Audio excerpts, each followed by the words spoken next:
오늘은 신명기 10장 1절에서 11절까지의 말씀을 함께 나누겠습니다. 신명기 10장 1절부터 11절까지의 말씀입니다. 우리 다 같이 함께 1절부터 합독하시겠습니다.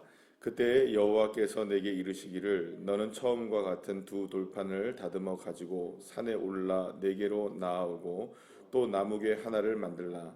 내가 깨트린 처음 판에 쓴 말을 내가 그 판에 쓰리니 너는 그것을 그 궤에 넣으라 하시기로 내가 조각 몫으로 궤를 만들고 처음 것과 같은 돌판 둘을 다듬어 손에 들고 산에 오르매 여호와께서 그 총의 날에 산 위 불 가운데서 너희에게 이르신 십계명을 처음과 같이 그 판에 쓰시고 그것을 내게 주시기로 내가 돌이켜 산에서 내려와서 여호와께서 내게 명령하신 대로 그 판을 내가 만든 궤에 넣었더니 지금까지 있느니라. 이스라엘 자손이 브에롯 브네야아간에서 길을 떠나 모세라에 이르러 아론이 거기서 죽어 장사되었고 그의 아들 엘르아살이 그를 이어 제사장의 직임을 행하였으며 또 거기를 떠나 굿고다에 이르고 굿고다를 떠나 욥바다에 이른즉 그 땅에는 시내가 많았으며 그때에 여호와께서 레위 지파를 구별하여 여호와의 언약궤를 매게 하며 여호와 앞에 서서 그를 섬기며 또 여호와의 이름으로 축복하게 하셨으니 그 일은 오늘까지 이르니라. 그러므로 레위는 그의 형제 중에 분깃이 없으며 기업이 없고 내 하나님 여호와께서 그에게 말씀하심 같이 여호와가 그의 기업이시니라. 내가 처음과 같이 40주 40야를 산에 머물렀고 그때에도 여호와께서 내 말을 들으사 너를 차마 멸하지 아니하시고 여호와께서 내게 이르시되 일어나서 백성보다 먼저 길을 떠나라. 내가 그들에게 주리라고 그들의 조상들에게 맹세한 땅에 그들이 들어가서 그것을 차지하리라 하셨느니라. 아멘. 할렐루야. 오늘 이제 본문에서는 하나님께서 이스라엘 백성들에게 다시금 두 번째로 십계명을 돌판에 써서 주시는 장면을 우리에게 말씀해 주는 것을 보게 됩니다. 그런데 이 첫 번째 돌판을 두 돌판을 십계명에 써 주셨을 때하고 조금 다른 장면들이 몇 가지가 나옵니다. 처음에는 하나님께서 모세를 산 위로 부르셔서 하나님께서 직접 돌판에다가 새긴 그 십계명을 누가 가지고 내려옵니까? 이 모세가 가지고 내려오는 방식이었습니다. 그러니까 돌을 준비하지도 않았고 산에서 그것이 바로 직접 준비가 되었고 하나님께서 그것을 그냥 갖고 내려가게 하셨다는 것. 그러니까 이게 굉장히 뭐랄까요? 이게 누가 다 하신 일로 되어 있는 겁니까? 하나님이 하신 일로 되어 있었어요. 그런데 이제는 두 번째 돌판을 이제 주셨을 때, 그러니까 첫 번째 돌판이 깨졌지 않습니까? 어떻게 깨졌습니까? 여러분들 잘 아시는 대로 이 이스라엘 백성들이 40일 동안 모세가 보이지 않자 두려운 나머지 자기들이 이제 하나님을 만들자 해서 우상을 만들게 되죠. 그 금송아지 우상을 만들게 돼서 그 금송아지 우상을 만들게 된 그 모습을 보고 나서 모세가 화가 나서 그 돌판을 던져버려서 깨지게 됐지 않습니까? 그래서 그걸로 인하여서 결국에는 그 사건, 금송아지 사건, 우상 사건에 의해서 하나님께서 굉장히 진노하셨고 다시금 하나님 앞에 누가 무릎을 꿇습니까? 모세가 산으로 올라가서 무릎을 꿇어요. 그래서 하나님 앞에 용서를 구하고 그래서 하나님께서 다시금 뭘 갖고 오라고 말씀하셨느냐? 오늘처럼 이렇게 돌판을 갖고 와라 이렇게 말씀하셔서 언약을 다시금 하나님께서 확인하게 주시는 그런 이제 작업을 하나님께서 하시는 것을 보게 됩니다. 자, 그런데 첫 번째 돌판을 주셨을 때하고 두 번째 이제 돌판을 주셨을 때하고 뭐가 다르냐? 첫 번째 말씀드린 대로 돌판을 직접 누가 이제 만들어 와야 되는 겁니까? 모세가 직접 이 두 돌판을 만들고 산에 올라가야 돼요. 자, 그리고 또 하나가 있어요. 뭘 만들라고 얘기합니까? 그 언약 궤를 하나를 만들어라. 나무로 짠 궤를 하나 만들어 가지고 그 안에다가 뭘 하라고 말합니까? 이제 두 돌판 준 거를 이제 거기다 집어넣어라 이렇게 얘기를 해요. 이제 그래서 이제 우리가 보통 말하는 오늘도 본문에 나오지만 그 나무 궤가 이제 그 언약 궤가 되어지고 우리가 보통 말하는 그 언약궤 여러분들 아시죠? 그래서 이제 지성소에 들어가 있는 그 언약궤가 이제 여기서 이제 만들어지게 되는 장면이 나옵니다. 자, 그러면 첫 번째 것과 두 번째 것의 차이점이 뭘까요? 첫 번째 거는 그냥 돌판만 가지고 내려왔어요. 그죠? 이제 돌판만 가지고 내려왔는데 이제는 두 번째의 그 돌판을 갖고 내려온 건 똑같으나 그 과정이 좀 다르기도 하고, 그 다음에 또 그것을 어디에다 넣게 됩니까? 돌판 자체를 언약궤에 넣어서 보관할 수 있도록 해요.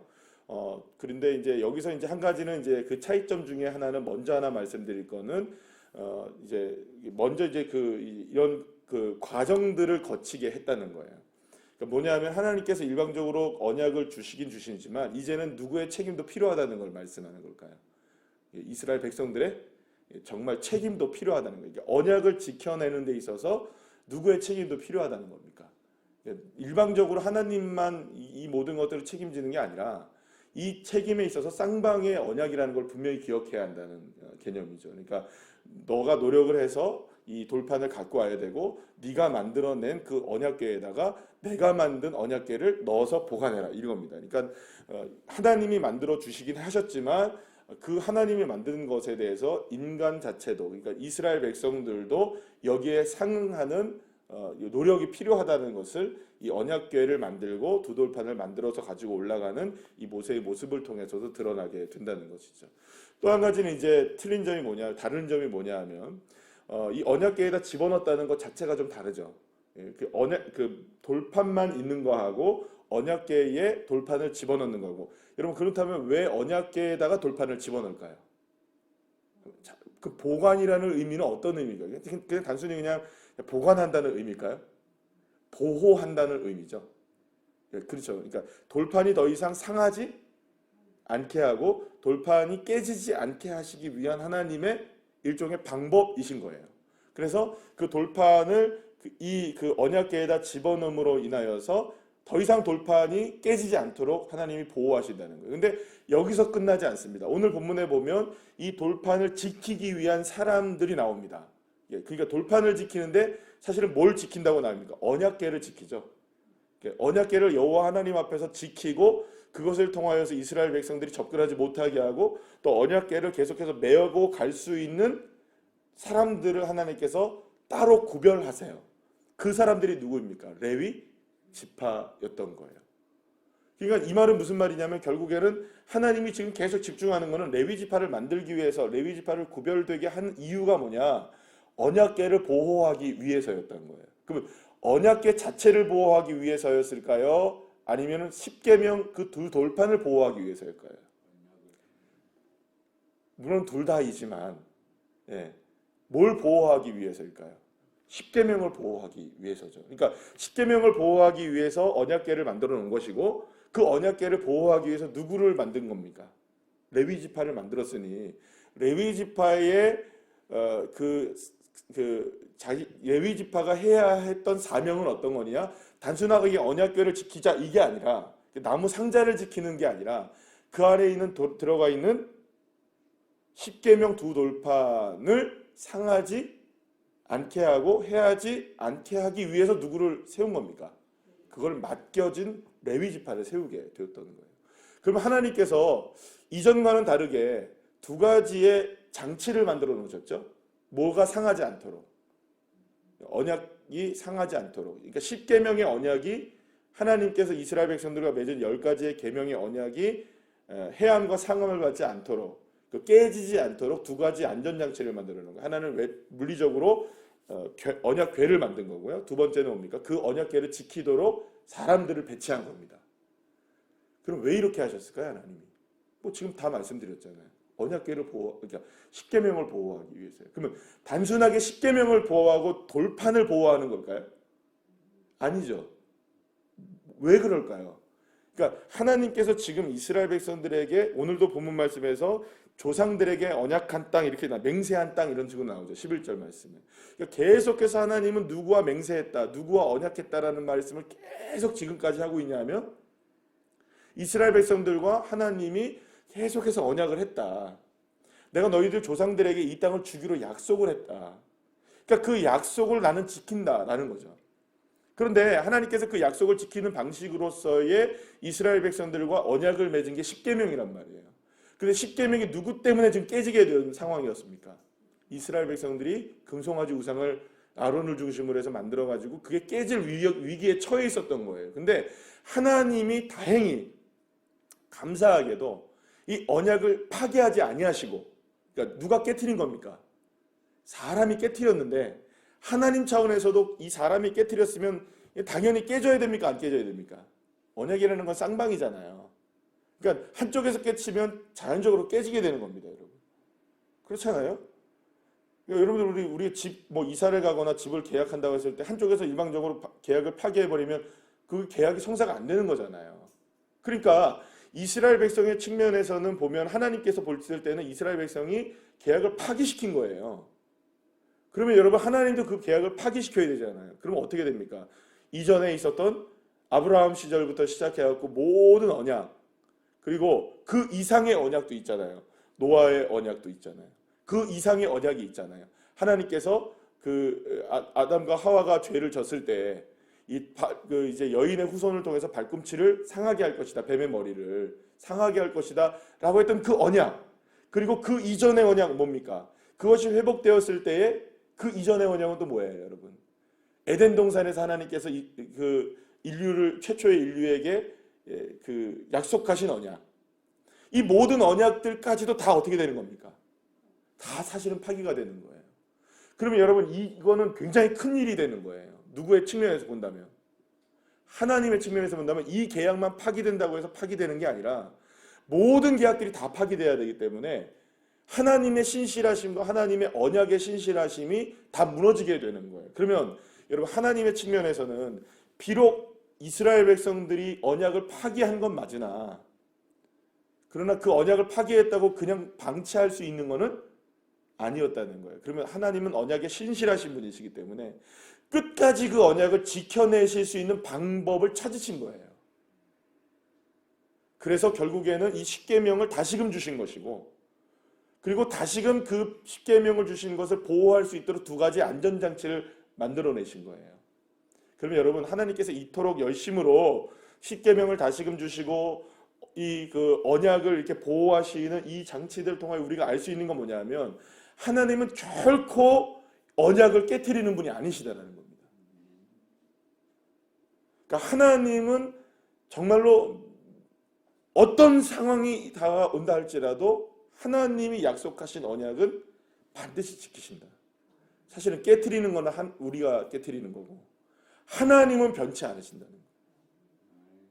사랑하는 여러분, 저와 여러분에게 약속하신 하나님의 약속의 말씀도 1.1획도 변하지 않음을 믿으시길 바랍니다.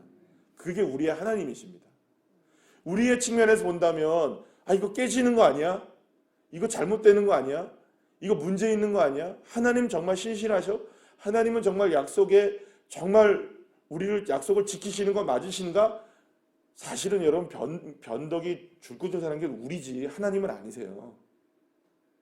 하나님은 단 한 번도 변하지 않으셨어요, 여태까지.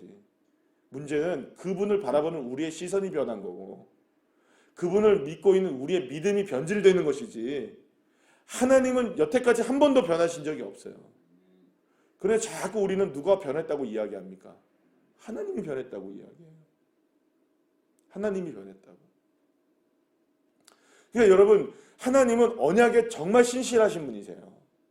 그러니까 어떤 방식으로라도 이 언약을 보호하기 위해서 지켜내시기 위해서 하나님은 최선의 방법을 찾고 계시는 거예요. 깨트린 당사자 이스라엘 백성들의 그 잘못에도 불구하고 하나님은 안전장치를 만들고 또 안전장치를 만들어서라도 언약을 반드시 지켜내시고야 말겠다. 사랑하는 여러분, 주님께서도 저와 여러분에게 그런 언약을 주실 줄로 믿으시길 바랍니다. 그러니까 이미 주님께서 우리에게 언약하셨어요. 그러니까 그 언약의 주인공이 누구냐라는 것을 믿는 게 중요할까요? 나라는 것을 믿는 게 중요해요. 여러분 그러니 이게 이제 우리에게 믿음이 되어지는 겁니다. 남들은 하나님의 은혜 저렇게 많이 누리고 살고 또 기도의 응답도 받는데 그분은 하나님은 저 사람만 사랑하나 보다. 아니요, 여러분. 그 은혜가 내게 있음을 믿는다면 이 언약을 신실하게 지키신 하나님은 바로 나의 하나님이 되어지시는 겁니다. 그래서 제가 늘 말씀드리잖아요. 어떤 것에 있어서 주인공이 되자. 간증을 하는 것도 주인공이 돼야 되고 어떤 것이든지 여러분들 하나님 앞에 주인공 되시기를 간절히 축원합니다. 그러니까 이 믿음이 있다면 하나님은 절대 우리를 먼저 포기하지 않으십니다. 로마서 8장에서 분명히 얘기하잖아요. 그 어떤 것도 끊을 수 없는 하나님의 사랑이라고. 포기하는 건 우리예요. 포기하는 건 우리. 포기하지 마시고 끝까지 하나님의 신실하신 약속의 말씀을 믿을 때 정말로 우리의 삶에 하나님의 놀라운 언약을 이루시는 축복을 저희들에게 주실 줄로 믿습니다. 자, 그런데 한 가지만 더 우리가 살펴보게 되면 6절에서 7절까지의 말씀, 실제적으로는 원래는 이제 가로쳐져 있는 9절까지의 말씀은 아마도 이거는 신학자들의 공통된 의견이긴 하지만 후대에 여기에 이제 삽입되어진 내용일 것이다라는 얘기를 해요. 그러면 이거를 왜 여기다 이제 집어넣느냐라는 부분인데, 사실은 이 부분에 있어서 가장 중요한 부분은 뭐냐면 언약궤를 지키는 사람들에 대한 부분들이 나와요. 누굽니까? 아론이 제사장이었죠, 그죠? 아론이 제사장이었고 그 제사장이 엘르아살로 넘어가게 되잖아요, 그죠? 아론의 아들로 넘어가게 되잖아요. 자, 그런 장면들을 보면서 계속해서 대를 이어서 하나님께서는 뭘 지키도록 하십니까? 이 언약궤를 지키는 그 사명을 계속 주는 거를 보게 돼요. 자, 그런데 여기서 뜬금없이 누가 나왔냐면 아간의 죽음이 나와요. 그죠? 아간이 죽었다는 얘기가 나오죠. 여기서 아간이 어디서 죽었냐? 이제 모세라라는 곳에서 죽었는데, 원래는 이제 민수기에 보면은 이 아간은 금방 죽은 게 아니고요. 원래는 아간이, 여러분들 지금 아간이래요. 죄송합니다. 아론이 금방 죽은 것이 아니라 아론이 약 40년 후에 죽습니다. 그 금송아지 우상 사건 후에 40년 후에 죽으니까 거의 언제 죽습니까? 그 광야 시대 마지막에 와서 죽어요. 그래서 사실은 자연사를 한 거죠. 그러니까 하나님이 그때 용서를 해주셨어요, 분명히, 그죠? 아론을 용서하시고 모세의 기도에 통해서 아론을 용서하시고, 그래서 이제 아론이 계속 산 거예요. 계속 살고 있다가 이제 나중에 이제 자연사를 하고 자연스럽게 엘르아살 아들에게 이 제사장의 직이 이제 물려지게 되고 이렇게 된 과정인데, 여기서 보면은 이제 모세라는 것이 사실 이제 호르산에서 원래 이제 아론이 죽거든요.